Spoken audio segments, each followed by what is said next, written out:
Hi today காஞ்சி சமையலில் வந்து ரொம்பவுமே ஒரு ஈஸியான டேஸ்ட்டான ஒரு குருமா ரெசிபி தான் பார்க்க போகிறோம். அதுக்கு ஸ்ட்ரைட்டாக நம்ம வீடியோக்குள்ளே போயிடலாம். வளவலான்னு பேசலாம் தேவையில்ல. ஃபஸ்ட்டு அடுப்பு பற்ற வச்சுட்டு ஒரு பாத்திரம் வச்சுங்க. பாத்திரம் வச்சுட்டு வந்து பார்த்திங்கன்னா அதிலே பட்டை லவங்கெல்லாம் போட்டுட்டு ஒரு பெரிய வெங்காயத்தை கட் பண்ணி சேர்த்துங்க. சேர்த்ததுமே வந்து பார்த்திங்கன்னா வெங்காயம் நல்லா வதங்கட்டும். வதங்கினதுக்கப்புறம் பார்த்திங்கன்னா இஞ்சி பூண்டு பேஸ்ட்டு சேர்த்துங்க. வெங்காயம் வதங்கினதுக்கப்புறம் இஞ்சி பூண்டு பேஸ்ட்டு சேர்த்ததுக்கப்புறம் அந்த பச்சை வாசனை போனதுக்கப்புறமே பார்த்திங்கன்னா தனி மஞ்சள் தூளும் தனி மிளகாய் தூளும் சேர்த்துங்க. உப்பு சேர்த்துங்க.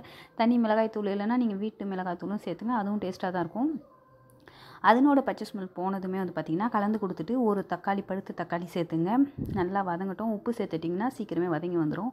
ஸோ இந்த நேரத்தில் கருவேப்பிலலாம் போட்டுட்டு நல்லா வதக்கிட்டு நான் ஆல்ரெடி உருளைக்கிழங்கும் பட்டாணியும் வேக வச்சு எடுத்துருக்கேன். நீங்கள் இது கூட வந்து பார்த்திங்கன்னா கேரட் பீன்ஸ்லாம் கூட சேர்த்துக்கலாம். நான் வீட்டில் இல்லாதனால சேர்க்கல. ஸோ பட்டாணி உருளைக்கிழங்குமே போதுமானது தான்.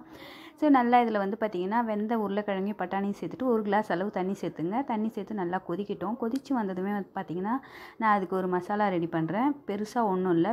கடல 2 பச்சை மிளகா, அதுக்கப்புறம் பார்த்திங்கன்னா முந்திரி, அப்புறம் கசகசா, ஊற வச்ச கசகசா, சோம்பு இதை மிக்சியில் நைஸாக அரைச்சி எடுத்துக்கலாம். நீங்கள் வேணும்னா தேங்காய் கூட சேர்த்துங்க.